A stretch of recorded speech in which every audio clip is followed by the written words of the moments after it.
¿Qué tal? Muy buenos días. Vamos a continuar con la clase de física 2, ¿no? Y estábamos viendo la naturaleza de la electricidad. Es importante que entendamos cuál es la naturaleza de la electricidad para que posteriormente podamos entender con mayor facilidad los demás fenómenos eléctricos. Entonces, vamos a poner la fecha y nos íbamos con el tema de electricidad. Por ahí quedamos pendientes con el ejemplo de la cuestión del agua. Cómo es que el agua 100% no es conductor. Entonces, ¿qué hace que el agua sea conductor? Si nosotros, por ejemplo, tenemos un vaso, vamos a dibujar un vasito. Entonces, pues va a contener agua, ¿no? Ah, salió chueco el vaso. Y ahí está, ¿no? Bueno, pues si nosotros la llenamos completamente de agua, todo lleno de agua, y nosotros queremos utilizarlo como conductor, hay un fenómeno hay un experimento, mejor dicho, que se hace en a veces en la prepa, ¿sí? Respecto a conductividad, fenómenos de solubilidad y todo eso, ¿no? Y entonces lo que se hace es poner un foquito, vamos a poner así, es un foco, mm, vamos a dibujar un foco, un bulbo, ¿no? Un foco, y ya, ¿no? Y está debidamente conectado. Y por supuesto que el foco pues se conecta a una fuente positiva y a una fuente negativa. Entonces conectamos un cable de positivo, pues se conecta al foco. Y el experimento consiste en que para el cable negativo, o bueno, cualquiera de los dos puede ser positivo, lo vamos a meter dentro del vaso y entonces el otro cablecito se conecta del otro lado del vaso. Si el agua, si el agua es agua destilada, estamos hablando de agua completamente pura, sin ningún componente, entonces la electricidad no va a poder fluir. Recuerden que la naturaleza de la electricidad es negativa. Ahorita vamos a volver a repasar ese tema. Entonces, el flujo de la electricidad tendría que ir en ese sentido. Porque al ser la naturaleza de la electricidad negativa, entonces busca lo positivo, ¿no? Busca hacia dónde moverse. De negativo, pues no puede ir hacia el más negativo porque las teorías de electrostática nos dicen que elementos de cargas iguales se van a separar y elementos de cargas diferentes se van a acercar. Entonces, la electrostática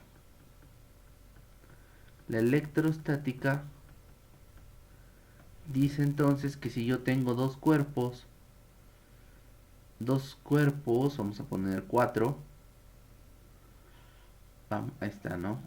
Y si estos cuerpos tienen cargas de esta categoría, por ejemplo, está cargado de manera positiva y el otro cuerpo está cargado de manera positiva, entonces lo que va a ocurrir es que se van a separar, ¿sale? Van a tender a alejarse. Eso es lo que observaron los griegos, lo que observaron otro tipo de científicos durante toda la evolución de la electricidad, ¿no? ¿Qué ocurría este fenómeno? Cuando las cargas, o cuando los objetos, mejor dicho, presentan cargas de esta categoría inversas, entonces se dieron cuenta que los objetos tienden a atraerse. Recuerden que entonces parte de la culpa de ese tipo de atracción la tienen los electrones. Los electrones pueden moverse libremente dentro del material siempre y cuando tengan puedan ser capaces de estar en exceso dentro de un cuerpo. Cuando están en exceso, pues pueden moverse de un medio a otro. El aire es también acumulador de cierta cantidad de carga. Bueno, entonces, ¿qué va a pasar? Cuando nosotros hacemos el experimento en el caso del agua y lo que hacemos es diluir sal, ¿no? Entonces imagínense, tengo la sal. La sal es un compuesto iónico, cloruro de sodio, ¿va? Entonces cuando nosotros disolvemos sal dentro de nuestra agua, este es cloruro de sodio, dentro del agua se separan las moléculas de tal forma que el compuesto queda ionizado.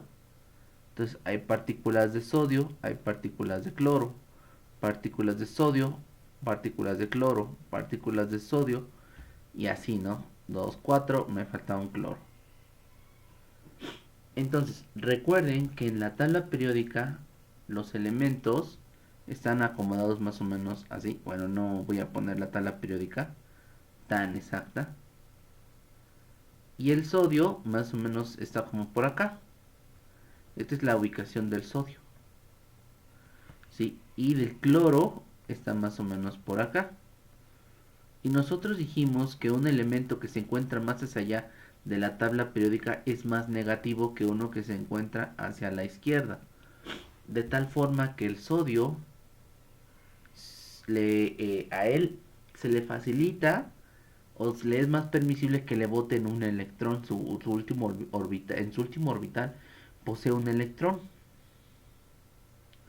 ¿Sí? Entonces este pequeño electrón se lo van a volar. Se lo va a volar el cloro porque el cloro tiene un número de valencia -7. Significa que nada más necesita un solo electrón para poder alcanzar como que su estabilidad. Entonces tiene 7 electroncitos en su último orbital. 3 6 7 y necesita uno. Y es el que se lo vuela, ¿no? De tal manera que la naturaleza del sodio es quedar con carga positiva.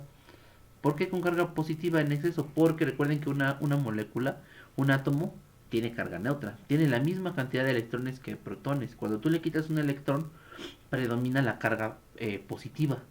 Cuando tú le agregas un electrón, predomina la carga negativa. Y entonces, en este caso, el cloro va a quedar con este. Como ya está estable, como ya está estable con los 7 electrones, es el número eh, es el número necesario, ¿sí? Para que quede estable, ¿no? Pero su último orbital necesita uno más. Entonces, al agregar uno más, queda con carga negativa. La naturaleza del cloro entonces es negativo y la del sodio es positivo. Entonces imagínense qué ocurre dentro de la mezcla. El sodio es positivo, positivo, positivo. ¿Sí? Y entonces acuérdense que la naturaleza de la corriente es buscar lo positivo. Entonces la corriente va a ir brincando de molécula, bueno, en este caso se llama ión, de ión en ión. Hay aniones y cationes. Entonces cuando un elemento le agregamos un electrón, ¿sí? Ya lo estamos ionizando. Si le quitamos un electrón, también lo estamos ionizando. Entonces vean cómo la corriente va a llegar acá, va a buscar lo positivo y prácticamente va a ser el puente necesario para llegar al conductor. ¿Y esto qué me va a ocasionar en nuestro foco? El destello, ¿no? La luminiscencia. En los fenómenos de este experimento, bueno, en la práctica, cuando están haciendo el fenómeno, eh, la práctica consiste en que nosotros tenemos que meter mayor cantidad de sal en nuestra solución. Al meter mayor cantidad de sal, ¿qué va a pasar? Hay más caminitos para la electricidad, para los electrones, ¿sí? De tal manera que cuando metemos más cantidad de sodio y cloro, por supuesto, la mezcla, ambos, ¿sí? Hay más caminos para que la corriente pase mucho más rápido hacia el otro extremo. Y entonces el foco va a aclarar mucho más rápido. Entonces, no sé si ustedes se dieron cuenta de la última imagen que les mandé en la clase pasada, que, eh, que en las bebidas, por ejemplo, nos manejaban, a ver, vamos a ver.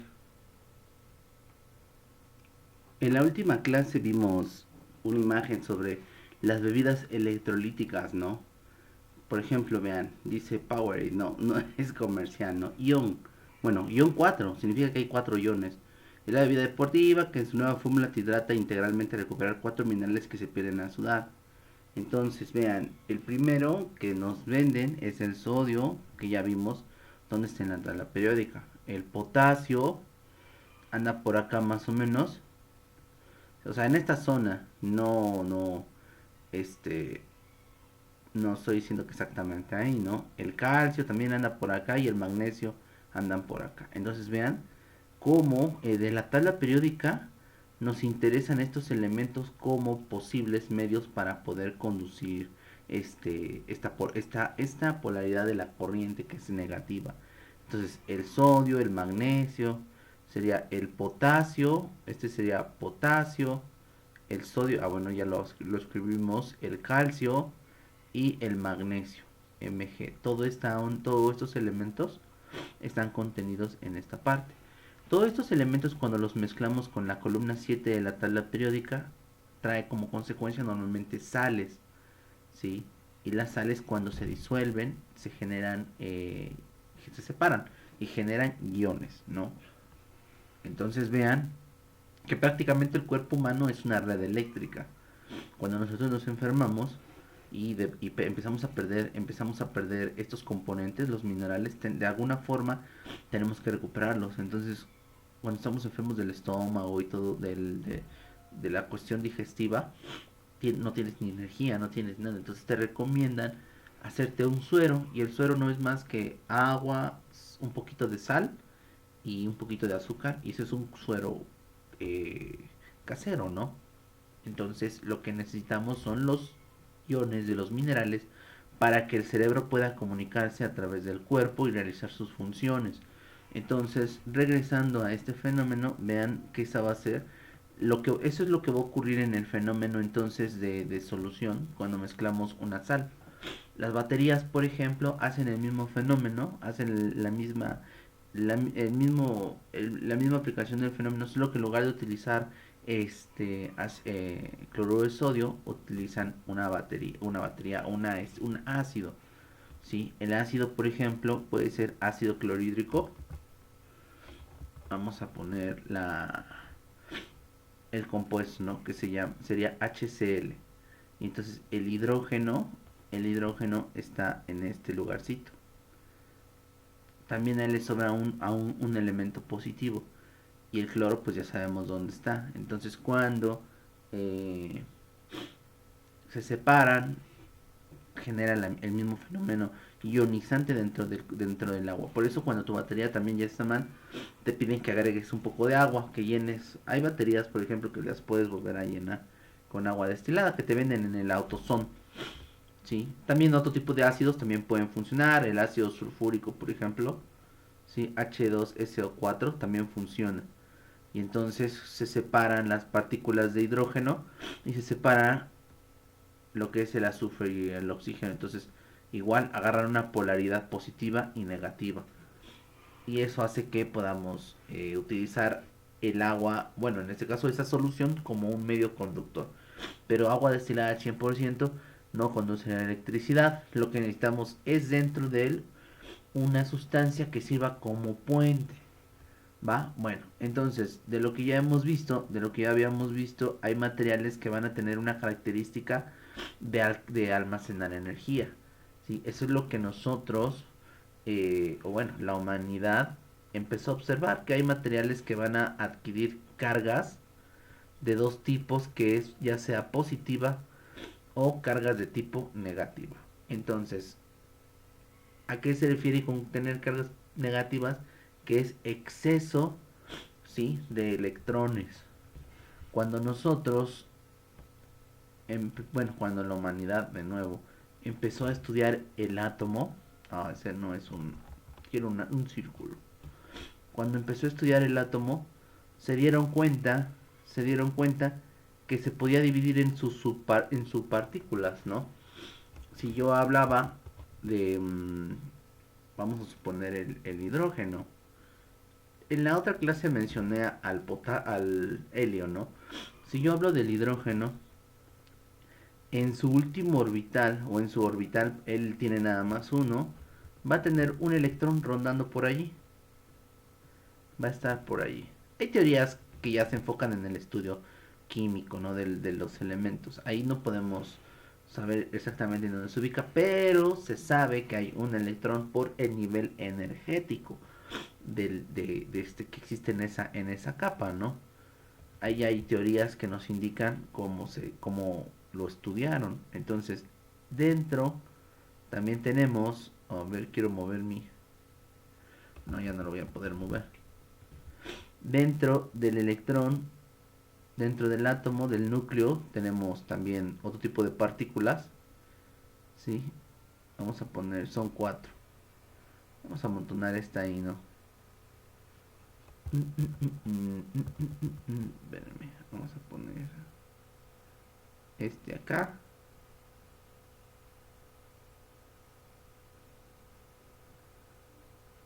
A ver, y ahí está. Y este aquí, ¿no? Ahí está.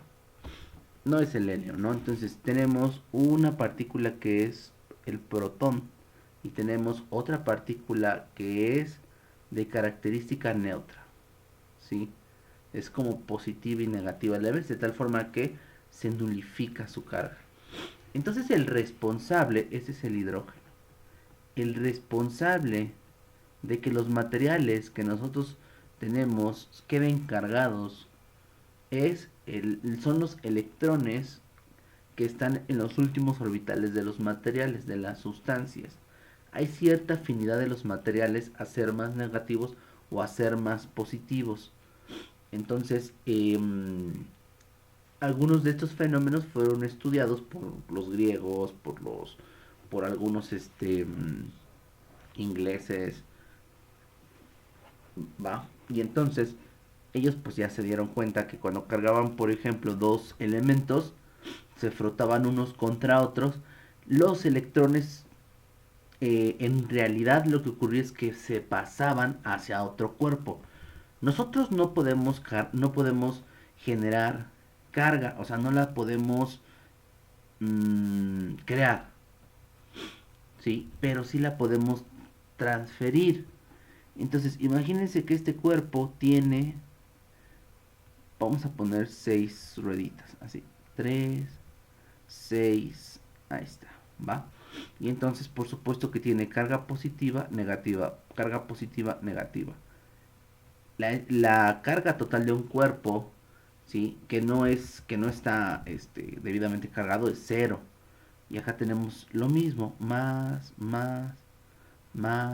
menos, menos, menos. Vamos a poner un ejemplo con materiales. Entonces acá, por ejemplo, tenemos nuestra serie triboeléctrica que nos indica qué propiedad eléctrica tienen los materiales, ¿no? En cuanto a carga. Normalmente, vean, el aire es muy positivo, la piel humana es muy positiva, ¿sí? Significa que pierde electrones cuando hay un frote con otro material. El cuero, el vidrio, vean, queda después de ser frotado como positivo, ¿sí? Adquiere carga positiva. Entonces imagínense que si yo froto vidrio y, por ejemplo, lo froto con un material que está más abajo, los de más abajo tienen categoría negativa. Por ejemplo, bueno, más negativa. Por ejemplo, el papel. En la otra tabla tenemos algunos metales, ¿no?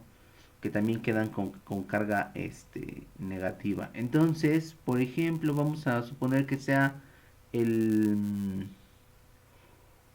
el vidrio, ¿sí? Él va a quedar positivo, el vidrio y el papel. Entonces, vamos a movernos de acá. ¿Dónde está mi archivo? Aquí está. Entonces, el fenómeno de electrostática me dice que si yo tengo vidrio y nosotros tenemos papel y los frotamos, ¿sí? Lo que va a ocurrir, por supuesto, es que va a haber una transferencia de electrones de uno hacia otro. Pero pues, ¿qué va a pasar? O sea, ¿cómo se va a llevar a cabo este fenómeno? Hay un fenómeno que se llama inducción, ¿sí? Cuando los frotamos, cuando los frotamos, nos están diciendo que el vidrio va a adquirir una naturaleza positiva y el papel va a adquirir una naturaleza negativa. Ya había una convención de ese tipo de comportamiento.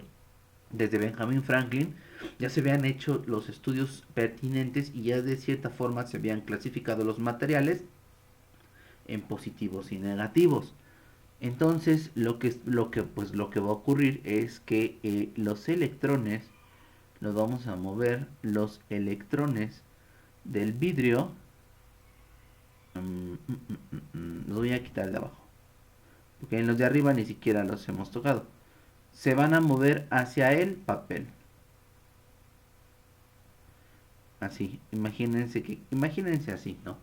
Y entonces, pues originalmente tenían 3 y 3, 3 y 3, pero cuando hacemos el fenómeno de frotamiento, los electrones, ¿sí? Se van a pasar al papel. Esta es una cualidad que tienen los materiales, es decir, es una cualidad electrostática. Entonces, de manera natural, bueno, por frotación, por inducción, las cargas del vidrio se pasan al papel, de tal manera que el papel queda con excedente de neutrones, porque él solo tiene 3 protones, y los neutrones excedentes son los que nos van a decir el tipo de carga que adquiere el material. Si yo, por ejemplo, agarrara yo otro papel y los junto, se van a separar. Hay un fenómeno bien práctico que se hace también en laboratorio. Entonces lo que hacen es poner un hilo del cual se suspende una barrita de vidrio. ¿Sí? Entonces una barra de vidrio. Y cuando nosotros acercamos, bueno, por supuestamente debidamente cargadas. ¿Qué carga va a agarrar el vidrio? Ya dijimos que positivo. Sí, es una naturaleza del vidrio, tener cargas positivas. Vidrio. Sí, es su afinidad eléctrica. Acá se amarra, ¿no?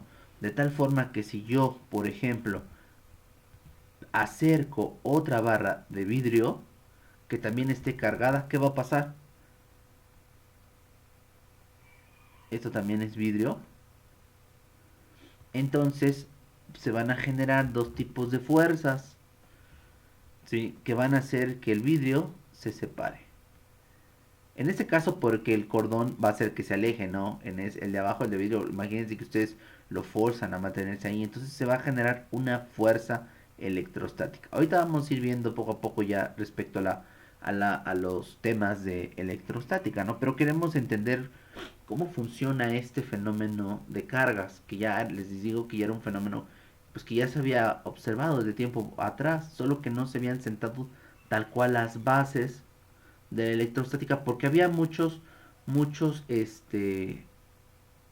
incógnitas. Número uno, porque se generaban las cargas, ¿no? Aún no se entendía este concepto de electrón, de protón y de neutrón dentro del átomo. Hasta que un señor llamado J.J. Thomson propuso el diseño del átomo, se dieron cuenta que había una partícula que era negativa, que era la encargada de poder generar estos fenómenos electrostáticos. Hasta ese momento, pues no se sabía nada sobre los cuerpos. Alguien, por supuesto, tuvo esa curiosidad de decir, bueno, si yo divido la materia en pedacitos más chiquitos, algo va a pasar. Y lo divides más, y va a llegar a un punto donde ya no vas a poder dividir. Entonces, prácticamente el átomo es como que la estructura fundamental de la materia. Ellos se componen de más elementos, pero ya no es como que la estructura principal, ya son subestructuras.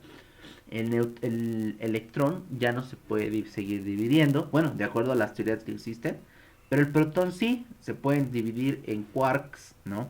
Pero eso ya es un tema de química, ¿no? Y se puede seguir dividiendo y hay mucho más cositas por aprender, ¿no? Pero nos quedamos nosotros hasta el punto en donde sabemos quién es el responsable de la electricidad, que es el electrón. ¿Por qué se llama electrón? Porque alguien observó que cuando frotaba el ámbar quedaba de cierta manera con carga y generaba un fenómeno de atracción y repulsión con ciertos elementos. Electro, algo así, significa electrón en griego, ¿no? O en alguna lengua antigua. Bueno, entonces regresando a este fenómeno, cuando estos señores acercaban, tenemos de nuevo nuestra barrita de vidrio. ¿Por qué vidrio? Porque ya estaba establecido el tipo de carga, ya estaba la serie triboeléctrica. La serie triboeléctrica es la serie que ahorita les acabo de poner, en donde nosotros podemos determinar ya qué características van a tener los materiales cuando se cargan de manera eléctrica. Entonces, imagínense que acercamos una hoja de papel que ya está debidamente cargada. acabamos de ver que la hoja de papel va a tener una naturaleza de tipo negativa. Entonces, estas personas se dieron cuenta o pudieron observar que había un fenómeno de atracción. ¿Sí? Y entonces se atraía. Vamos a poner esto. Cuando nosotros frotamos, por ejemplo, una reglita de plástico contra nuestra cabeza, lo que estamos haciendo igual es este fenómeno de carga, ¿no? Y entonces hay una fuerza de atracción. Ahorita les digo que vamos a ver este fenómeno, ¿no? Entonces, esto ocurre, atracción y repulsión. Este va a ser repulsión y este va a ser un fenómeno de atracción. Entonces, ¿qué pasa realmente cuando cargamos un cuerpo? Lo que pasa es que una cierta cantidad de electrones se pasan a el otro elemento. El mismo fenómeno que pasa por un medio de conducción, un medio conductivo. Cuando tenemos electrones en una línea y nosotros queremos que pase a través de otro diferencial de potencia, acá tenemos una fuente, esta es la fuente de la batería, ¿no? Entonces necesito un medio conductor para que la corriente pueda fluir. Sí, en este caso se echan sustancias iónicas dentro del agua para que sirvan como medio conductor. Hay elementos que no conducen a la electricidad, que son aislantes, nosotros los llamamos aislantes. Y entonces ya más o menos es como vamos viendo cómo se van comportando los materiales. Entonces esto, cuando lo frotamos, se llama que estamos induciendo, se llama un fenómeno de inducción. El fenómeno de inducción es precisamente cuando los forzamos a tener contacto entre ellos y de manera natural van a irse van a irse hacia el cuerpo, en este caso sería el papel. Benjamin Franklin también diseñó una botella, por ahí no sé si les pasé unas hojas, era una esfera que tenía más o menos esta forma, en donde decía que la carga se concentraba más en las partes más puntiagudas. Entonces aquí se concentraban las cargas, de tal forma que la partícula se polarizaba. Si por ejemplo vamos a suponer que 5 electrones se iban hacia la izquierda, entonces significa que otros 5 protones o 5 huecos, vamos a llamarle así, 5 cargas positivas también se iban del otro lado. Y esto se llama polarizar un cuerpo. Polarizar un cuerpo no es más que el mismo material, de un lado mande las cargas positivas y de un lado mande las cargas negativas. De tal forma que este señor Benjamin Franklin se dio cuenta que las partículas concentradas negativas en el extremo puntiagudo se iban hacia el aire. Porque el aire también es un elemento que puede ser cargado. Y entonces se iban hacia el aire. Imagínense, el aire lo puedes cargar de manera negativa. Y ahí estas cosas se van de manera natural hacia el aire. Lo que pasa con el fenómeno, por ejemplo, en la lluvia, cuando cae un rayo. Si la corriente busca el caminito, ¿no? Donde pueda descargarse. Y entonces lo que estaría buscando realmente es elementos con cargas positivas. Es la naturaleza de la descarga, ¿no? Más adelante vamos a ver algo que se llama diferencial de potencia, que también tiene mucho que ver con respecto hacia dónde puede la corriente tener una preferencia hacia irse, ¿no? Bueno, y entonces ya teniendo, por ejemplo, entendido el fenómeno de lo que ocurre con el vidrio y el papel, cuando están inicialmente neutros, aparece lo que es la ley universal de la conservación de la carga. Entonces vamos a escribir acá la ley de conservación de la carga. Ley de conservación de la carga. Y esto es muy similar a la ley de la conservación de la energía. En el caso de la ley de la conservación de la energía, nos dice que nosotros no podemos no podemos crear ni destruir energía, solo la podemos transformar. Entonces, la ley de conservación de la carga dice exactamente lo mismo. ¿Sí? Que tampoco nosotros podemos crear ni podemos destruir carga, solo la podemos transformar. Significa entonces que los cuerpos, cuando están originalmente sin carga son neutros, ¿sí? Cuando nosotros generamos fenómenos de inducción es porque uno queda cargado de manera positiva y el otro queda cargado de manera negativa. Pero si nosotros sumamos las cargas me deben dar cero y si yo sumo las cargas me deben de quedar cero. ¿Sí? A eso se refiere con la ley de la conservación de la carga. Hay también una teoría que dice que si sumáramos la carga que existe en todo el universo tiene que ser cero. Lo único que está ocurriendo cuando tenemos cuerpos que están cargados es como un desorden, como si todos tuviéramos 5 pesos, ¿no? 5 pesos, 5 pesos. 3 personas con, o 4 personas con 5 pesos. De pronto alguien tiene un excedente, no sé, tiene 10 pesos. Significa que si él tiene 10 pesos es porque a alguno de nosotros nos hace falta. ¿Sí? No significa que él mágicamente construyó dinero, ¿no? Más o menos haciendo esa asimilación. Significa que si nosotros somos 4 personas que tenemos 5 pesos, hay 20 pesos de dinero en nuestro grupito. ¿Sí? Y si por alguna razón alguno de ustedes, les digo, aparece con 10, es, ahí vamos a pensar que a alguien le hace falta dinero. Porque al final del día debemos de tener siempre los 20 pesos. ¿Sí? Entonces lo puedes perder, lo puedes ganar, pero no puedes generarlo ni lo puedes destruir. Entonces así es como opera. Todos los cuerpos en el universo, todos deben mantener una carga igual a cero. La sumatoria de toda la carga, si lo pudiéramos hacer, pues acá no sabemos a quién se lo quitaron. Pero esas son las leyes, esa es la ley de la conservación de la carga, que nos dice entonces que la carga no la podemos crear, no la podemos destruir, pero sí la podemos transformar o la podemos llevar de un medio a otro medio. Como la botella de Leiden, ¿se acuerdan? Que lo que hacía era almacenar carga y el agua era un medio por el cual podía almacenar agua. Bueno, entonces de ahí nace esta ley. Vamos a ver, por ejemplo, cómo podemos medir la carga. Vamos a poner medición de la carga.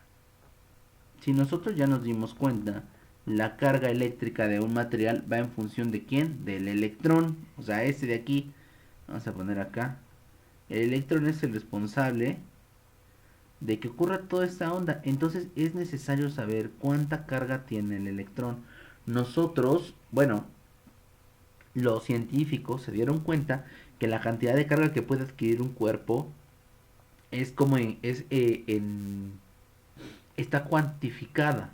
Son valores discretos. Significa que no puede tener, por ejemplo, si la carga del electrón es la unidad, ¿sí? Si su carga, la carga se denota con la letra Q, fuera una unidad, si nosotros transferimos carga a otro elemento, solo se van a pasar de uno en uno. ¿Sí? O sea, puede ser 2 3 4 5 6 7 pero no puede ser punto .5 de carga. No puedes pasar medio electrón, por así decirlo, ni un cuarto de electrón. El electrón se va completo. Por lo tanto, si se puede definir la cantidad de carga que tiene el electrón, entonces, en función a la carga de electrón, es como se puede hacer el análisis de carga total del cuerpo. Y entonces, antes de pasar a ese número, vamos a ver cómo se mide la carga. Y entonces, vamos a poner que en el sistema internacional la carga se mide en coulombios, vamos a poner. Medición de carga, la unidad, una unidad de carga, vamos a poner acá. Una unidad de carga es el coulomb, ¿sale? O coulombio también aparecen en algunos libros. Coulombio, ¿sí? Y se denota con la letra C. Entonces, esta va a ser la unidad de carga. Pero, ¿qué significa entonces este, así como en términos domingueros, ¿no? Entonces vamos a poner lo siguiente. Un coulomb, lo voy a poner así en letra, ¿no? Para no escribir coulombio. Dice que es la cantidad de carga, vamos a poner, cantidad de carga que fluye, cantidad de carga que fluye a través de un cable conductor, a través de un cable conductor.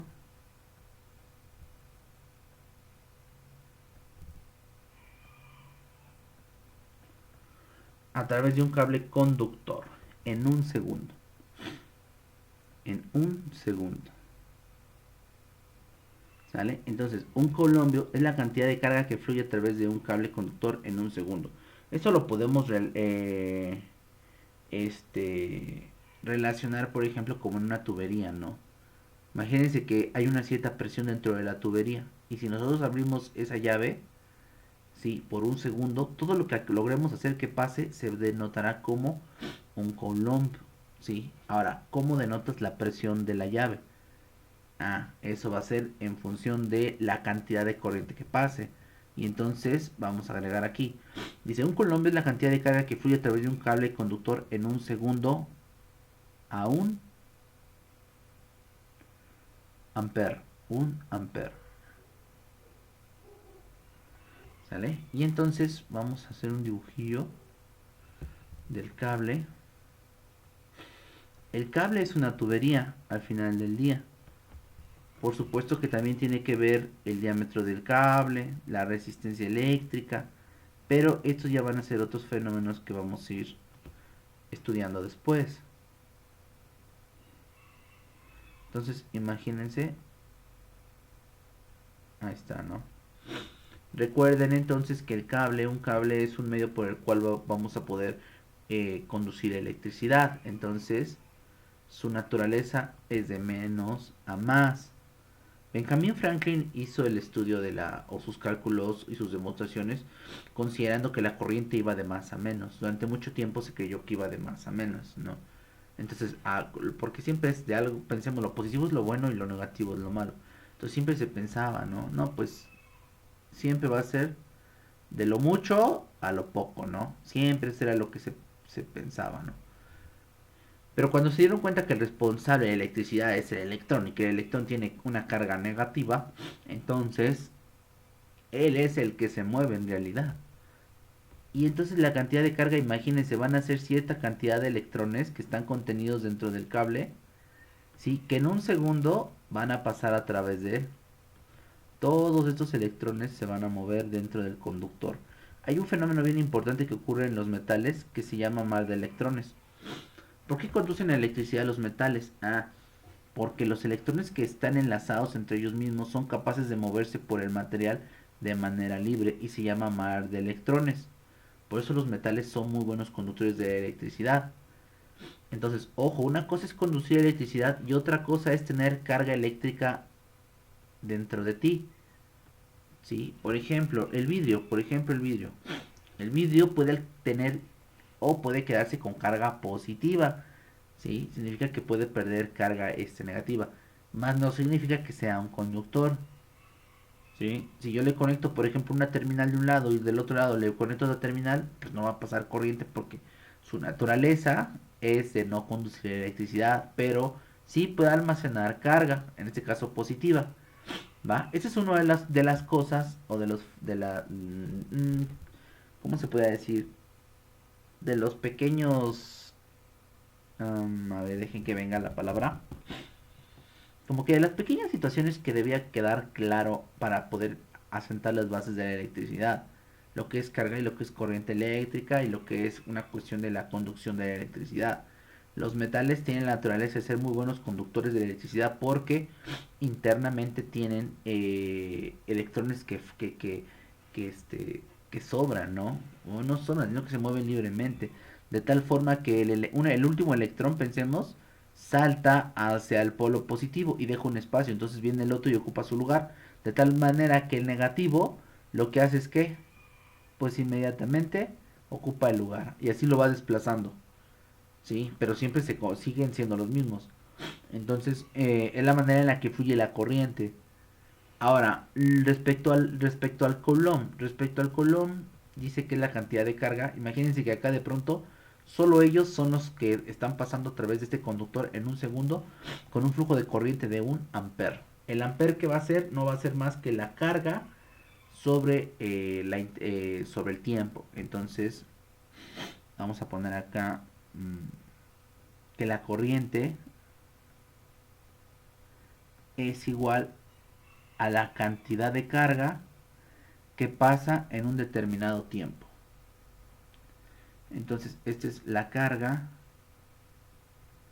y esto va a ser el tiempo. Y entonces, ¿cómo sabes qué tanta cantidad de carga pasa? Recuerden que los responsables son los electrones. Y tendríamos que hacer un conteo de electrones que están pasando a través del conductor y multiplicarlo por este valor de carga que ahorita lo vamos a ver. Bueno, y entonces ya estos científicos y todos ellos lograron determinar que la carga del electrón va a ser de la siguiente manera. Ahorita lo apuntamos. 1. Vamos a poner 1.602.177 por 10 a la menos 19 coulombs. Así, esa es. ¿Sale? Entonces, si se dan cuenta, es un número muy pequeño. Tiene 19 ceros antes del 1. Entonces es una cantidad pequeñita, ¿sí? Ya, bueno, ya los científicos de ese tiempo se encargaron de hacer la cuantificación. Pero ojo, significa que solo podemos transferir cargas como múltiplos de este número. ¿Sí? Puedes transferir, por ejemplo, 2E, 3 veces esa E, o 4 veces esa E, N veces E, N por E. Pero no puedes transferir medio E, o sea, no puedes transferir la mitad de este número por carga. Eso ya fue parte de los, como que de las reglas, ¿no? O lo de las cosas que observaron los científicos al hacer sus experimentos. Solo puedes transferir múltiplos, ¿sí? De este número. No se pueden transferir fracciones. Bueno, y entonces para cálculos nosotros vamos a utilizar el número de la siguiente manera, que va a ser 1.6 por 10 a la menos 19. Vamos a quitar el 0.2177.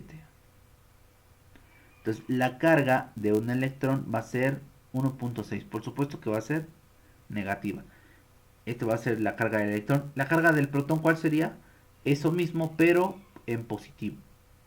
¿Sí? Entonces, esta es la carga que tendría ese tipo de subpartículas. En este caso, el electrón. ¿Va? ¿Qué más necesitamos saber? Bueno. Bueno, ojo, esta fórmula nada más tenganla ahí presente. La corriente eléctrica en sí es la división de la carga entre el tiempo. ¿Sí? Significa que si nosotros dividimos, voy a ponerlo, bueno, ahí mismo. Si nosotros dividimos un coulomb entre segundos, me va a dar como consecuencia un ampere. Vamos a poner así. Un ampere. ¿Sale? Coulombs entre segundos es ampere. Entonces, cuando nosotros llevamos electricidad o electrónica, nos dicen del ampere, ¿no? Corrientes, resistencias, voltajes, pero no nos dicen realmente cuál es la naturaleza del ampere o cuál es la naturaleza de la corriente. Y entonces la corriente la vamos a determinar como eso, el flujo de carga que pasa a través de un conductor, el flujo de corriente en sí es cómo se transportan los electrones a través del conductor en un determinado tiempo. Por eso hay materiales muy buenos para conducir electricidad y otros muy malos. ¿De qué depende que pase mayor cantidad de carga? Del tipo de conductor que tengamos. ¿Sí? Entonces, por ejemplo, los conductores metálicos, en este caso, el mejor, el mejor conductor eléctrico, vamos a poner acá, es la plata. Ambos, por supuesto, bajo ciertas condiciones, ¿no? De temperatura y todo eso. La plata es muy buena conduciendo la electricidad. Significa que se opone menos al paso de los electrones a través de él, o sea, como sale camino libre. Y podemos obtener muy pocas pérdidas de corriente a través de él. ¿Por qué? Porque también dentro del mismo conductor van a haber pérdidas debido al movimiento de los electrones, como en un tubo. Si nosotros tenemos un tubo de agua en tu casa, ¿sí? Y el tubo, por ejemplo, es muy largo, se pierde carga, se pierde energía, ¿sí? Entonces, si tú tienes agua, tú tienes una llavecita y quieres bombear agua, ¿sí? Entre más sea el recorrido, lo que tienes que hacer es volver a poner otro componente para volver a subir la presión y se siga transportando. Si es de tu casa, si es de la cisterna al tinaco, pues no hay tanto problema, ¿no? O sea, 2, 3 metros de altura, pues lo vence la bomba. Pero por ejemplo, cuando tenemos que transportar agua de aquí, por ejemplo, hasta alguna otra comunidad que está a miles de kilómetros, entonces a ciertos kilómetros hay que volver a poner una bomba para que le vuelva a dar energía, hay que poner otra bomba para volver a vencer esta energía y así sucesivamente, ¿no? En el caso del agua. ¿Por qué? Porque hay pérdidas de carga del agua debido, por ejemplo, a la fricción con la tubería, el diámetro de la tubería, el tipo de flujo que vaya dentro de la tubería. Y entonces algo muy similar pasa con la corriente. Dependiendo qué conductor usemos es la resistencia que va a haber al flujo de ellos. Si nosotros tenemos un cable muy largo, también van a haber pérdidas de corriente. Tenemos que volver a poner otro elemento para que vuelva a impulsar la corriente, y en este caso es un transformador para la electricidad. Para la electricidad es un transformador. Sí, el transformador lo que hace es como que darle ese impulso de nuevo, un transformador. Y así es como puedes transferir la corriente. Ya más después vamos a ver, por ejemplo, corriente alterna y corriente directa, ¿no? Ambos tienen muy buenas ventajas y también tienen desventajas. Entonces, si nosotros queremos, por ejemplo, conducir electricidad a altas distancias, nos conviene mover corriente alterna. Si quisieras mover corriente directa a grandes distancias, se perdería, ¿no? No es muy bueno. Entonces, por eso es que la de casa, toda la distribución de red eléctrica es corriente alterna. Ya de ahí cada equipo tiene su propio sistema de conversión a corriente directa para el uso que tenga que hacer. Tu horno, tu televisión y todo eso. Y internamente tienen rectificadores para poderlo transformar a corriente directa. Por eso no es mucho más económico mover red electricidad alterna a través de los cables que electricidad directa, ¿no? Bueno, luego por ejemplo en los conductores también está el oro, por ejemplo, pero no es tan bueno el oro, ¿eh? El oro es muy bueno para otro tipo de cosas, por ejemplo ductilidad, maleabilidad, ¿no? Y también tenemos el cobre, pero recuerden que nosotros usamos siempre y cuando lo que haya más en abundancia. Entonces imagínense utilizar todo un sistema electrónico de plata, sería muy caro. Ahí por ahí cuenta la historia que hace un tiempo cuando cuando en Estados Unidos empezaba a haber distribución de corriente eléctrica, los transformadores tenían devanados de plata, pero en cada transformador había un policía parado porque si no se robaban el transformador. Entonces tenían que cuidar. Entonces el cobre ahorita, el aluminio también se utiliza, pero también hay muchas pérdidas. Pero también por cuestiones de costos, ahí se tiene que valorar qué es mejor. Las plantas para soldar, que no son más que un arreglo de transformadores internamente, la mayoría de los que ya están saliendo al mercado ya traen bobinados de aluminio. ¿Sí? Entonces, también se transmite electricidad, pero pues es más ineficiente. Porque ya no cobre, pues el cobre es muy caro. ¿Sí? Haría que la planta costara mucho más, ¿no? Entonces ya los bobinados, por ejemplo, de las plantas para soldar, ya en su mayoría son de aluminio. En el caso de los automóviles, pues sí, los bobinados todavía siguen siendo de cobre en su gran mayoría.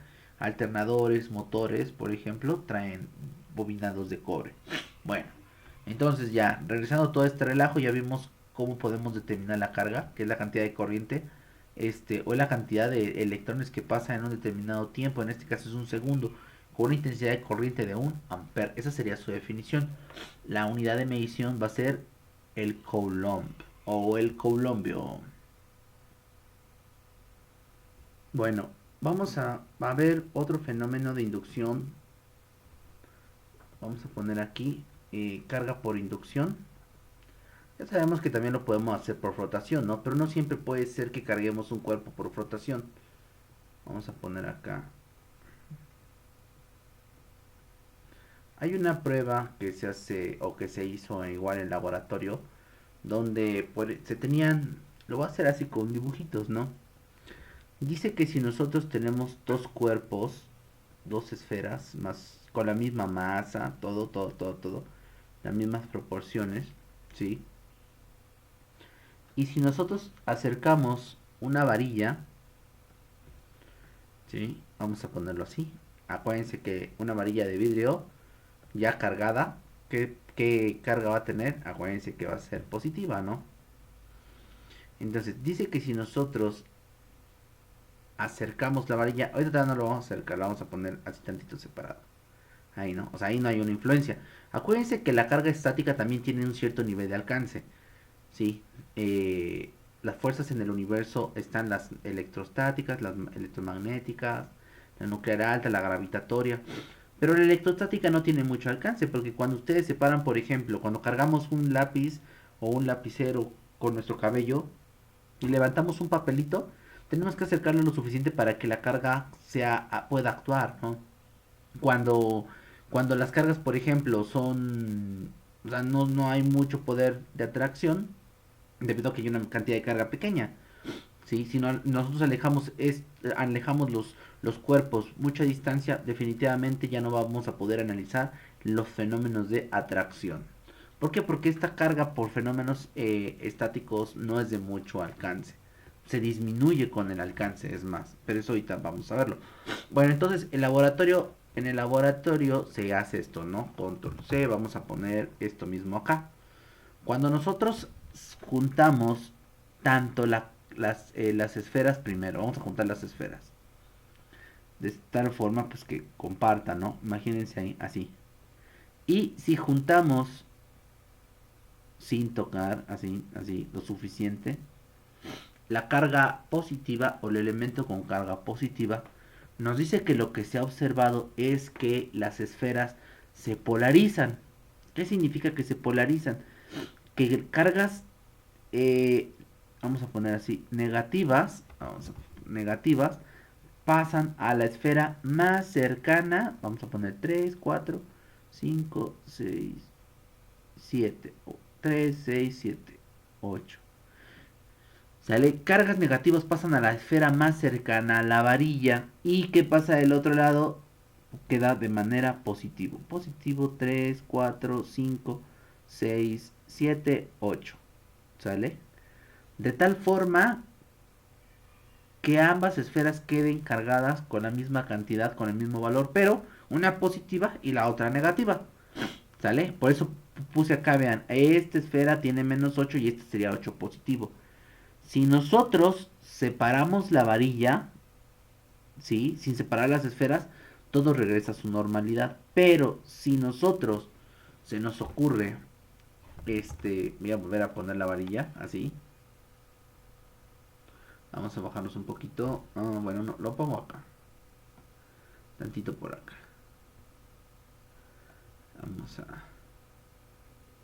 Así. Y nuestra varilla, ¿no? Vamos a ponerlo por acá. Pero si a nosotros se nos ocurre separar las esferas primero, sin alejar la varilla, entonces la esfera queda cargada 1, 2, 3, 4, 5, 6, 7, 8. Con carga negativa, la esfera más cercana a la varilla positiva y también queda cargada de manera positiva la otra esfera. 2, 4, 6, 7, 8. ¿Sale? Entonces este tendría menos 8 de carga, vamos a por así decirlo, y este quedaría con más 8 de carga. Pero si se dan cuenta, ¿a qué se refiere la carga positiva? Para este caso es como que la ausencia de electrones, porque en sí, si él tenía sus electrones completos, le quité y quedan huecos, por así decirlo. Entonces, por eso la carga negativa representa no más que la ausencia de los electrones. Y entonces eso es como nosotros podemos generar un fenómeno de inducción, o en otro caso, ¿no? Y cargar dos esferas, un fenómeno de inducción. Entonces, repito, ¿no? ¿Qué hacen, no? Cuando en el laboratorio, por ejemplo, tenemos dos esferas que no tienen carga, que están debidamente descargadas, ¿sí? Y acercamos un elemento, una varilla que tenga carga positiva, ¿sí? Cuando yo lo acerco las varillas que tengan contacto, o sea, tienen contacto en un punto, y acerco la varilla cargada de manera positiva, las esferas se polarizan. Vamos a poner acá polarizan o polarización. ¿Qué significa polarización? Pues que todas las esferas adquieren un lado positivo y un lado negativo, si se dan cuenta, como un imán. ¿Sí? Un imán tiene eso, un polo positivo y un polo negativo. ¿Pero a qué se debe esto? Pues que los electrones quieren acercarse a la varilla que tiene carga positiva. ¿Sí?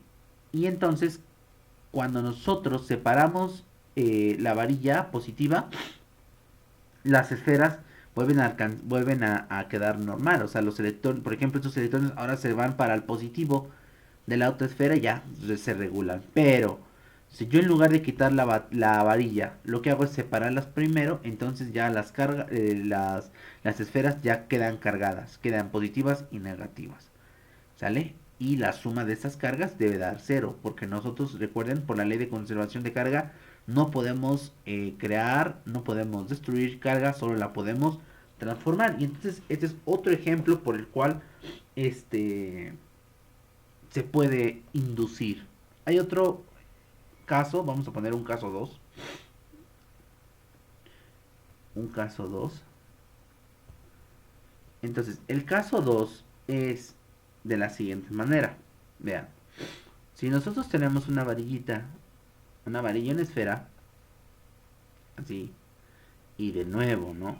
Vamos a tener nuestra varilla cargada de manera positiva. ¿Por qué se hace ya con varillas? Porque de cristal, porque se sabe que estas cuando se cargan adquieren carga positiva, o sea, pierden electrones. ¿Sale? Ahí está, ¿sale? Esta es como que la primera situación. Si nosotros tenemos este fenómeno, bueno, debe haber copiado primero mis control C, control V, ahí está, ¿sale? Y si nosotros acercamos la varilla de nuevo, vamos a poner, entonces lo que va a ocurrir al acercar la varilla de nuevo es que la esfera se va a polarizar. 1, 2, 3, 4, 5, 6, 7, 8. Pongo 8 negativos. Significa que del otro lado, ¿qué va a pasar? 1, 2, van a haber 8 positivos. 3, 6, 7, 8. Entonces, ¿qué pasa acá? Se polariza. Está polarizada la esfera, ¿no? Y entonces, si yo hago lo siguiente, vamos a hacer... Voy a volver a copiar esto. No, este no. Este era el que quería copiar. Exacto. Vamos a pasarlo para acá. Si nosotros conectamos la esfera, imagínense que de acá saco un conductor, un cable, y lo aterrizo hacia la Tierra. ¿Sí? Lo que va a pasar es que los electrones, la Tierra también es un gigantesco concentrador de carga, ¿no? Tiene prioridad para la carga negativa. Entonces los electrones que van a ver en Tierra se van a ir a los puntos positivos, de tal manera que lo que me va a quedar es, bueno, ya alejamos la varilla, ¿no? Bueno, la alejamos después de que hayamos aterrizado. Entonces, vamos a... Ya no voy a poder alejar mi varilla. Bueno, la echo por acá. ¿Sí? Ya no va a quedar polarizada. Pero lo que va a pasar... No, pues este ya no me convenía ponerlo. Vamos a poner otro dibujito.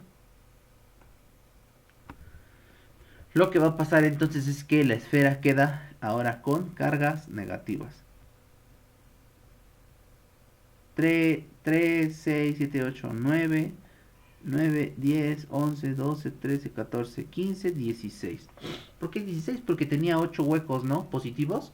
Y entonces, ¿qué ocurrió? Esos fueron llenados por electrones que pasaron de con dirección desde la Tierra. O sea, se aterrizó. El clásico fenómeno cuando aterrizamos. Por eso se recomienda que los equipos de tu casa, de nuestras casas, estén aterrizados. Porque de cierta manera, cuando haya un excedente de carga, se van a ir hacia la Tierra. En este caso de la Tierra va hacia la esfera porque la esfera tiene carga positiva. Ahora, la dirección de la corriente siempre va a algo que tenga menor diferencial de potencial. Eso todavía no lo hemos visto. Eso explicaría por qué algo que es negativo puede irse a algo que también es negativo por el diferencial de potencial. Lo estamos forzando. Es como si en una máquina, por ejemplo, el congelador, ¿no? La naturaleza del calor, por ejemplo, es de ir a algo caliente a algo frío. ¿Sí? Entonces, ¿cómo tú puedes hacer que el frío vaya a lo caliente? Bueno, forzas el sistema, por ejemplo, congelador. ¿Cómo puedes hacer que de algo frío sigas extrayendo calor? igual un congelador, es a través de un proceso ya térmico. Y entonces algo así pasa con la corriente. ¿Cómo puedo forzar que más corriente, más carga negativa pase a algo más negativo? A través de un diferencial de potencial. Y entonces les digo, los electrones lo que van a hacer es irse a esos huecos, llenarlos. Y si en ese momento, después de que se llena, ¡pum!, quitamos la corriente, la esfera queda cargada, ¿sí? Con carga negativa, predomina la carga negativa. Entonces vean, es otro método de inducción, este, por conexión a tierra. Vamos a poner acá, inducción por conducción a tierra. Inducción por conducción a tierra. Este tipo de fenómenos, los hicieron igual, les digo, estos tipos, los científicos, en laboratorio. Entonces, a través de este tipo de fenómenos es como iban poniendo las reglas de la electricidad, de la electrostática. Entonces, hacían todo ese tipo de experimentos. Uso, por ejemplo, este fenómeno de electrostática, de que vayan cargas hacia un lado y vayan hacia otro, por ejemplo, son muy aplicables en algunas áreas industriales. Por ejemplo, las más comunes es la pintura, ¿va? Y va a ser una tarea. Van a investigar sobre la pintura electrostática. Electrostática.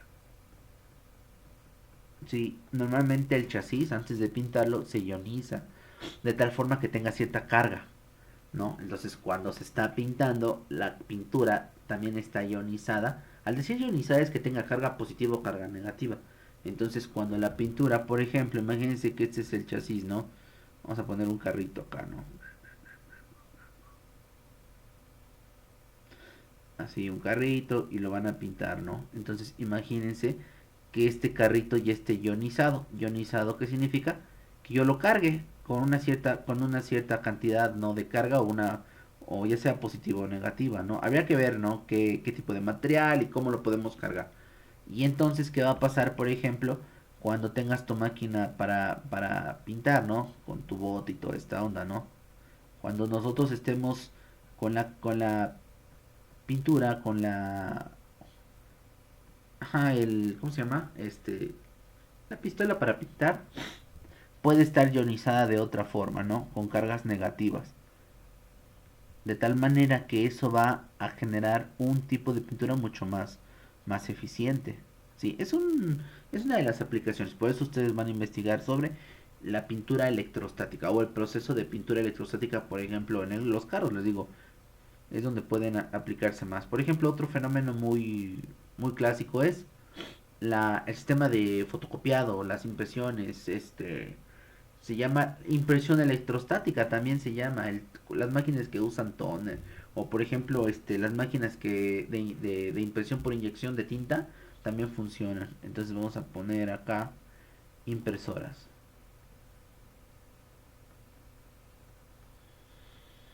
Y la otra tarea es que ustedes también van a buscar otras dos aplicaciones, ¿no? Bueno, entonces esto nos lleva a un problemilla. Bueno, eso ya quedó, ¿no? Esa va a ser la tarea, ¿no? Número uno, primera tarea va a ser investigar sobre la cuestión de la pintura electrostática. ¿En qué consiste? ¿Sale? O sea, ahí con media hoja que investiguen ya es suficiente, no un almanaque, no un libro. Y la otra va a ser encontrar dos procesos o dos usos más que se le den a la cuestión electrostática, no a nivel industrial, si quieren. ¿Sale? Entonces vamos con un problema, para que más o menos vaya quedando claro esto. Recuerden que creo que el éxito de la electrostática fue cuando alguien cuantificó a la carga, esto. Cuando alguien cuantificó esto es cuando ya se empezaron, cuando evolucionó los fenómenos de electricidad.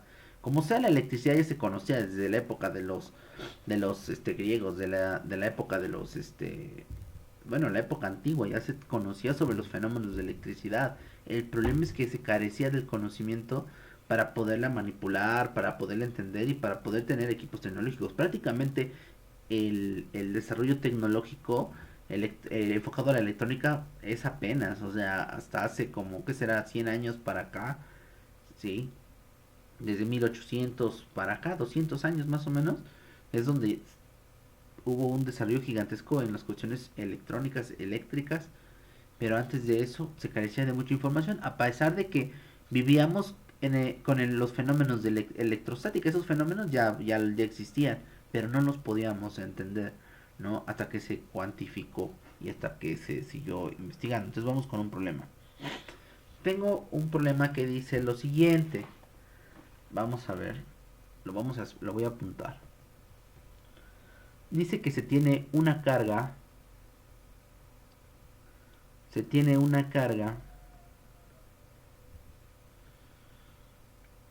de 50 NC. Ahorita les explico qué es el NC.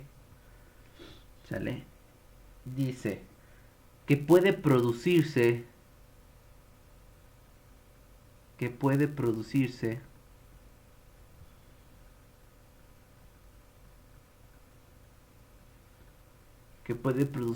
en el laboratorio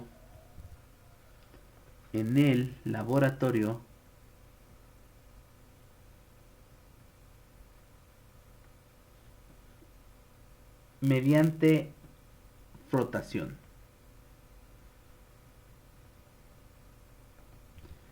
Mediante frotación. Frotación. Creo que va con la otra. Mediante frotación. ¿Sale? La pregunta es, ¿cuántos electrones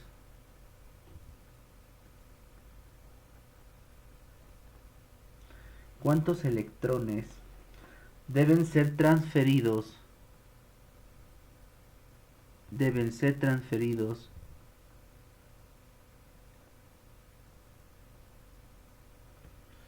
para producir esta carga? Para producir esta carga. Entonces, ese es un ejemplo así muy, muy tranquilo. Y entonces, ¿qué hacen en el laboratorio? Bueno, en ese laboratorio dice que agarraron dos cuerpos, ¿sí? Y los van a frotar y quieren ellos que, o sea, estos inicialmente tienen carga neutra, ambos tienen carga neutra. ¿Qué significa carga neutra? Que no hay excedente ni de positivos ni de negativos. Carga neutra. Y entonces pasa que después de que se frotan, acuérdense que cuando los frotamos, lo que está ocurriendo en realidad es que hacemos que electrones de un lado se pasen, ¿no? De tal manera que, pues aquí tenemos un electrón, dos electrones, tres electrones, cuatro electrones. Ellos son los que representarían los espacios que dejan los electrones que mandas al otro lado. De tal forma que este sería positivo, positivo, positivo, positivo. Negativo, negativo, negativo, negativo. La ley de la conservación de la carga dice que entonces que cuando frotamos dos cuerpos y uno queda cargado, el otro queda cargado también con la misma cantidad, pero con carga diferente. Significa entonces que si este de acá se cargó con 50 NC negativos, el otro debe tener a fuerza 50 NC positivos. ¿Sale? Esa es la regla. Esas son las leyes de la electrostática. Bueno, entonces, nosotros ya sabemos cuánta carga tiene un solo electrón. Vamos a poner acá solución. Entonces, un electrón debe tener una carga, ahorita les digo, de 1.6 por 10 a la menos 19 coulombs. ¿Sale? Y entonces, si nosotros queremos saber cuánta carga está pasando de un medio a otro, vamos a utilizar lo siguiente. Acuérdense que solo pueden ser transferidos en múltiplos. Significa que la carga, ¿sí?, en un sistema va a ser igual a ¿quién? A N por E. Lo que nosotros dijimos por acá. Esto. Vean, esto. Puedo pasar una E, 2E, 3E, 4E, 5E, infinidad de E's, ¿no? Por eso puse NE. Entonces la carga total que puede tener un sistema es N por E. N veces la carga del electrón. No puedo pasar la media carga del electrón, ¿no? Entonces, esto es, ¿no? Ahora, yo lo que quiero saber es cuántos electrones tengo que pasar. Entonces mi incógnita sería la N, esta de acá. Y entonces despejando, voy a poner por acá. Despejando, me queda lo siguiente. Que el número de electrones que tengo que pasar es igual a la carga sobre la carga del electrón. Y entonces pues ya. Ah, bueno. Esto de la N significa que son nanocoulombs. ¿Sí? Si yo tengo escrito 50 nanocoulombs, esto es igual a 50 por 10 a la menos 9 coulombs. La N es a la menos 9, ¿no? Entonces eso es para que lo vayan considerando. Y entonces vamos a poner 50 por 10 a la menos 9 coulombs. Lo vamos a dividir entre 1.6 por 10 a la menos 19 coulombs. ¿Sale? Se dan cuenta, el número de arriba es más grande que el de abajo. El de abajo tiene más ceros, ¿sí? A pesar de que es una potencia, pero es una potencia negativa, entonces eso hace que sea un número mucho más pequeño. Hacemos eso en la calculadora y nos debe quedar un resultado de 3.12 por 10 a la 11 electrones. Es una cantidad gigantesca. ¿Sale? Necesito transferir eso, ¿no? 3.12 por 10 a las 11 electrones. O sea, 312 y le agregamos 9 electrones. O sea, es un número 1000 trillones, no sé. Hay que escribirlo, no sé. Lo quisiéramos leer, ¿no? No es la intención de eso, ahorita de aprender a leer cantidades tan grandes. Entonces, la respuesta va a ser esta. Necesitamos transferir una cantidad de 3.12 por 10 a la 11 electrones para que mi cuerpo, ¿sí?, quede cargado con 50 nanocoulombs, ya sean positivos o negativos, de acuerdo a cuál de los dos estemos hablando. Pero recuerden, la ley de la conservación de la carga me dice que deben quedar cargados de la misma forma, nada más que con cargas inversas. Y entonces tengan presente este valor, este de aquí. ¿Va? Sale, vamos con otro problemita. Sale, entonces vamos con el problema 2. Lo vamos a escribir. Este es un poquito más extenso. Problema 2. Vamos a irlo analizando poco a poco. Dice que tenemos una moneda de cobre. Dice, a ver, lo vamos a apuntar. Dice, se tiene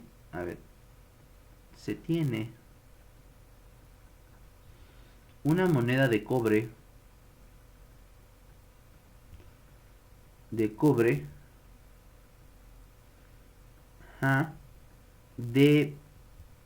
3 gramos de masa. De 3 gramos de masa. ¿Sale? ¿Cuál es la carga total? Dice, ¿cuál es la carga total de los electrones contenidos en la moneda? A ver, lo voy a escribir otra vez, espérenme. No me gustó mi letra. A ver, lo ponemos de nuevo.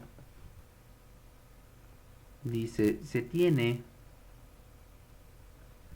una moneda de cobre. Moneda de cobre.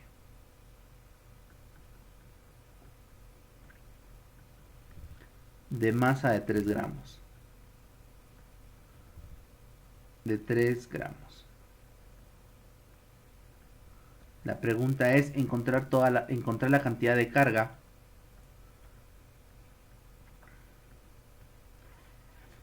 Encontrar la cantidad de carga total de esa moneda.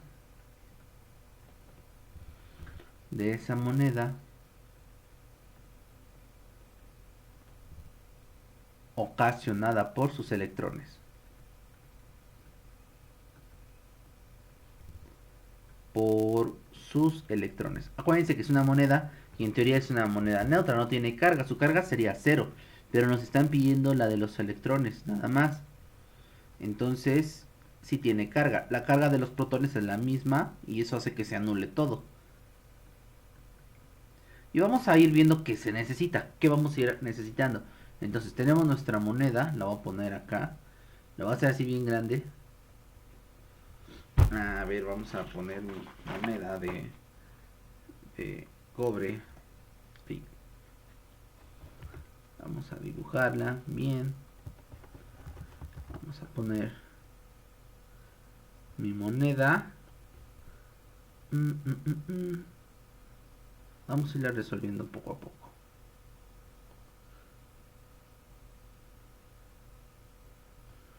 Así. Como una galleta, ¿no? Entonces la cerramos de acá. Más o menos. La cerramos de acá. Va. Y ya le ponemos así sus mosquitas, ¿no? Ay. A ver, espérenme.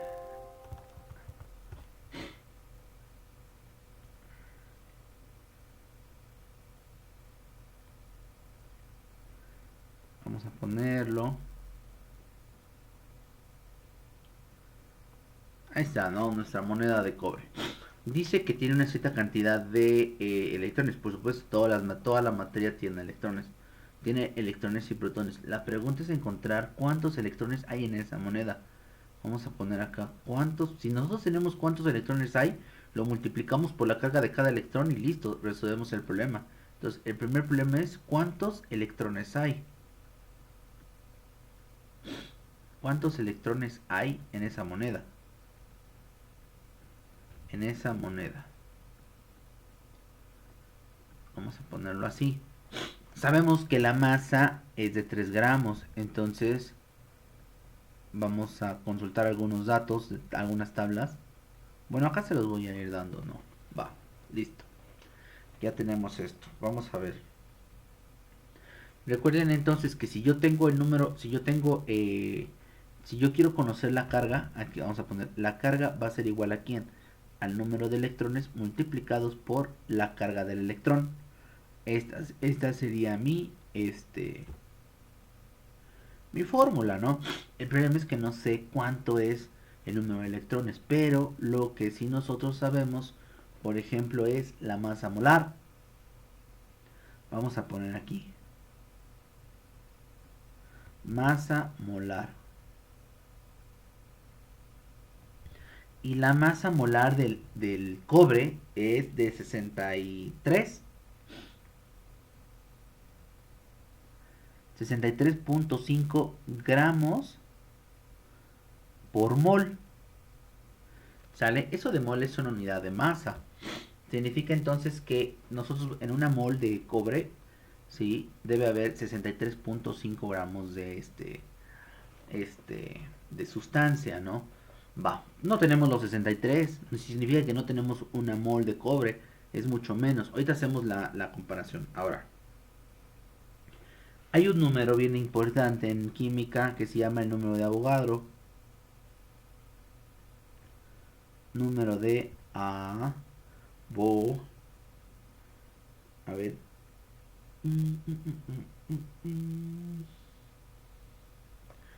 Avogadro. Es que pensé que era grado. Pensé que era abogado, pero es Avogadro. Y este señor nos dice que una mol de cualquier sustancia debe tener, en este caso, 6.02 por 10 a la 23 átomos. ¿Sale? 6.02 por 10 a la 23 átomos. Y entonces pues ya más o menos podemos saber cuánto hay. Vamos a ver. Vamos a checar, espérenme. Y entonces lo vamos a resolver con pura regla de 3, ¿no? Entonces, el número de Avogadro nos va a ayudar a saber cuántos elementos tenemos dentro del mol. No tenemos un mol porque dice que a contener un mol necesitaríamos 63.5 gramos de cobre. No tenemos 63.5, solo tenemos 3 gramos. Entonces, vamos a ver primero cuántas moléculas de cobre tenemos, ¿no? Entonces, en este caso, el cobre es en su enlace, por ejemplo, ¿sí? Solo es cobre. O sea, una molécula de cobre es un solo cobre. Si, por ejemplo, fuera agua, ¿no? Si alguien me dijera, no sé, una mol de agua, entonces serían 6.02 por 10 a la 23 moléculas de agua. Entonces, si alguien me dijera cuántos hidrógenos hay, pues es que la molécula de agua es H2O, ¿no? Hay dos hidrógenos. Entonces, ahí es lo que consideraríamos. Pero en el caso del cobre, no. El cobre solo es un elemento en su estructura. Entonces, no hay, por ejemplo, que sea dos por cada molécula. Solo es uno solo. Entonces, este nada más será un ejemplo. Y entonces vamos a ver. Dice, dice que una mol debe tener 63.5, ¿sí? Gramos de cobre, ¿no? ¿Cuánto tenemos nosotros? Tenemos 3, ¿sale? Entonces vamos a ver qué fracción de mol tenemos. Vamos a hacerlo con la calculadora. Tenemos 3 gramos nada más. Este es 3 gramos. Y entonces hacemos una multiplicación cruzada, ¿no? Para ver cuánta mol tenemos. Entonces sería 3 por 1 entre 63.5. Entonces sería, a ver, 3 entre 63.5. 3 entre 63.5 y tengo, es un número muy pequeñito. Entonces yo tengo, esto sería 0.04724 409. Así voy a poner. Mol de cobre. ¿Sale? De cobre. Va. Ahora. Yo sé, vamos con otra regla de 3. Por eso les digo que vamos a resolverlo con pura regla de 3. Este es nada más para determinar el porciento de mol que tenemos. Para la otra comparación, vamos a utilizar el número de Avogadro, que me dice cuántas moléculas de cobre hay en la sustancia. Entonces, una mol tiene 6.02 por 10 a la 23 cobres, ¿sí? O sea, átomos de cobre en este caso. Entonces, ¿cuánto voy a evaluar? El 0.047 ¿sale? Mol de cobre. Mol de cobre. Y mi incógnita sería ver cuántas partículas hay allí. La vamos a poner acá. Y entonces es una regla de 3 de nuevo. Esta es una proporción. Y entonces la X es multiplicar 0.472409 por 6.02 por 10 a la 23 entre 1. Pero no tendría caso, ¿no? Entonces estos dos los vamos a multiplicar. Entonces voy a multiplicar por 6.02 exponente a la 23. Por eso la 23. A ver qué hice. Ajá, y me queda, lo voy a apuntar aquí, 2.84 40, a ver, 2.84 4009 44 por 10 a la 22. Lo voy a hacer de nuevo. Punto 0 47 24409 por 6.02 10 a la 23. Ajá, 2.840940 09, ajá, 44 por 10 a la 22 átomos de cobre. ¿Sale? Ya vamos desmenuzando. Va. ¿Qué más necesitamos saber? Ya sé cuántos átomos tengo. Ahora, ojo, ojo, ojo, ojo. En un átomo, acuérdense que los átomos, vamos a ponerlo por acá en negro. Sí, acuérdense que los átomos tienen protones, neutrones y toda esa onda, ¿no? Entonces, el átomo de cobre, vamos a ver su número atómico. El número atómico del cobre es de 29 en la tabla periódica. Sí, a ver, vamos a... por acá tenía mi tabla periódica, para que vean. El número atómico nos muestra en un átomo el número de protones y electrones que tiene. Vean, es el 29. ¿Sí? Significa entonces que tiene 29 protones, 29 electrones. ¿Sale? Entonces cada átomo tiene 29 electrones porque es el número 29. ¿Va? Entonces, regresando a esto, significa que, vamos a ponerlo en azul, hay 29 electrones por átomo. Y entonces, ¿cuántos átomos tenemos? Pues tenemos este número que está por acá. Entonces vamos a poner número de electrones.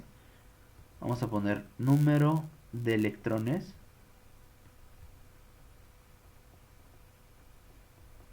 es igual a quién? A 29 que hay en cada átomo por el total de átomos que hay. 2.84, 40, 0, 9, 44. A ver, aquí se me fue un 0. A ver, voy a quitar esto. Vamos a quitar esto. 84, 40. 84, 40. 9, 44 por 10 a la 22. ¿Sale? Y entonces, ¿qué voy a tener? Vamos a multiplicar 29 por 2.84, 409, 44 exponente a la 22. Y me queda un número muy grande de nuevo. Me queda 8.23. Ah, no. 8.24, 78, 73, 76 por 10 a la 23 electrones. Ahora sí, vamos a usar nuestra fórmula que decíamos. Carga es igual al número de electrones por la carga del electrón. Y entonces el número, pues ya lo tenemos, va a ser este de aquí. Lo voy a copiar. Control C, Control V. Lo pegamos por acá. ¿Sale? Y esto va a ser multiplicado por la carga del electrón. Y la carga del electrón sabemos que es 6. Aquí está, vean. Aquí está. Esta es la carga del electrón. Control Z. Lo voy a copiar para no escribirlo. Control C. Nos vamos allá abajo. Control V. Y esto lo vamos a poner por acá. Va. Cerramos.